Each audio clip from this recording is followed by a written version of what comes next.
आज का हमारा वीडियो होगा महाशिवरात्रि के ऊपर, क्योंकि यह इम्पोर्टेंट त्योहार, प्रमुख त्योहार अभी आने ही वाला है और हर सनातनी का कर्तव्य है कि वो जाने कि महाशिवरात्रि क्या है और इसका क्या महत्व है। क्या आप जानते हैं? अगर नहीं तो ये छोटा सा वीडियो इसको ध्यान से देखना। महाशिवरात्रि भारतीयों का एक प्रमुख त्योहार है। यह भगवान शिव का एक मेन पर्व है। फागुन मास के कृष्ण पक्ष की चतुर्दशी के तिथि को ये मनाया जाता है। माना जाता है कि हमारी सृष्टि का आरंभ इस दिन हुआ, यानी कि ये पूरी कायनात, पूरी दुनिया जो उसका एक छोटा सा पार्ट है, इसी दिन महाशिवरात्रि के दिन शुरू हुई थी। पौराणिक कथाओं के हिसाब से इस दिन सृष्टि का शुरुआत कैसे हुई? अग्निलिंग, जो महादेव का एक विशालकाय स्वरूप है, वह उदय हुआ और महाशिवरात्रि के दिन भगवान शिव और उनकी पत्नी पार्वती की पूजा होती है। ये बात बहुत ज़रूरी है ये जानना कि हमारे हिंदू धर्म में पति और पत्नी इकट्ठे हमेशा माने गए हैं, जैसे कि भगवान शिव और पत्नी पार्वती, जिस प्रकार से सीता माँ और राम जी। इसी तरीके से महाशिवरात्रि के दिन भगवान शिव एवं उनकी पत्नी पार्वती की पूजा होती है। यह पूजा व्रत रखने के दौरान की जाती है। साल में होने वाली 12 शिवरात्रियों में से महाशिवरात्रि को सबसे महत्वपूर्ण माना जाता है। भारत सहित, हमारे इंडिया सहित पूरी दुनिया में महाशिवरात्रि का एक पायस पर्व, एक बड़ा प्योर फेस्टिवल बड़े ही दिल से मनाया जाता है। अब आते हैं हम कि महाशिवरात्रि के बारे में मान्यताएं क्या हैं और यह क्यों मनाया जाता है। इसमें आपका समुद्र मंथन के बारे में जानना बहुत ज़रूरी है और आपको ये भी पता लगेगा कि भगवान शिव को नीलकंठ नाम क्यों दिया गया था। अमृत का उत्पादन करने के लिए निश्चित था कि हम कुछ करें, और इसके लिए जब भी कोई चीज़ पॉजिटिव होती है तो साथ में नेगेटिव ज़रूर होती है। इसलिए जब समुद्र मंथन हुआ था तो अमृत की उत्पत्ति तो हुई थी, साथ में विष भी पैदा हुआ था, जिसका नाम हमारे पौराणिक कथाओं के हिसाब से हलासंध है। हलाहल विष। हलाहल विष को ब्रह्मांड को नष्ट करने की पूरी क्षमता दी गई थी और यह विष इतना स्ट्रॉन्ग था कि अगर यह इस्तेमाल हो जाता तो पूरी दुनिया, पूरी कायनात खत्म हो जाती और केवल अमृत ही रहे और हलाहल विष अपना काम ना कर सके। इसके लिए भगवान शिव ही चुने गए और वे ही इसका नष्ट कर सकते थे।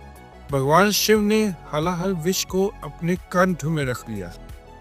ये जहर इतना शक्तिशाली था कि भगवान शिव अत्यधिक दर्द से पीड़ित हो उठे थे और उनका गला नीला हो गया था। इसी कारण भगवान शिव को नीलकंठ के नाम से भी जाना जाता है और ऋषिकेश के पास नीलकंठ महादेव का एक बड़ा प्रसिद्ध मंदिर है। अगर आपको समय लगे तो आप वहां जरूर जाइएगा। उपचार के लिए चिकित्सकों ने देवताओं को भगवान शिव को रात भर जगाए रखने की सलाह दी। इस प्रकार भगवान शिव के चिंतन में एक इम्पोर्टेंस रखी गई, एक सतर्कता रखी गई और भगवान शिव को ये दिखाने, आनंदित करने के लिए, उनको जगाए रखने के लिए देवताओं ने अलग अलग किस्म के नृत्य किए, म्यूजिक बजाया और जैसे ही सुबह हुई, उनकी भक्ति से प्रसन्न होकर भगवान शिव ने देखा कि उनके अनुयायी उनको इतना प्यार करते हैं, उन सभी को आशीर्वाद दिया और इस रात्रि की इस घटना को, उत्सव को मनाने के लिए हम शिवरात्रि मनाते हैं। ऐसी एक मान्यता है कि इस रात्रि को शिव ने दुनिया को हलाहल विष से बचाया और हम सबको अमृत दिया। तब से भगवान के इस दिन को मनाने के लिए हर एक भगवान शिव का अनुयायी उपवास रखता है। और मध्य भारत में एक शिव जी को मानने की एक बहुत बड़ी संख्या है, वैसे तो पूरी दुनिया में है। और महाकालेश्वर मंदिर उज्जैन, इनमें सबसे सम्माननीय भगवान शिव का मंदिर है, जहाँ हर साल भगवान शिव की एक बहुत बड़ी मंडली महाशिवरात्रि के दिन पूजा अर्चना करने के लिए आती है। सिवनी के मठ मंदिर में और जबलपुर में भी तिलवाड़ा नाम के घाट में और 2 अन्य स्थानों पर यह त्योहार बहुत धार्मिक उत्साह से, उल्लास से मनाया जाता है। दमोह जिले के बांदलपुर धाम में भी इस दिन लाखों लोगों का जमावड़ा रहता है जो भगवान शिव की पूजा अर्चना करते हैं। अगर हम कश्मीर की बात करें तो कश्मीरी ब्राह्मणों के लिए यह सबसे महत्वपूर्ण त्योहार है। ये शिव और पार्वती के विवाह के रूप में हर घर में मनाया जाता है। महाशिवरात्रि के उत्सव में 2 से 3 दिन पहले ही हम सब लोग इसकी तैयारी शुरू कर देते हैं और यह त्योहार मनाया जाता है। और इस पर्व के समाप्त होने के बाद भी 2 दिन तक ये जारी रहता है।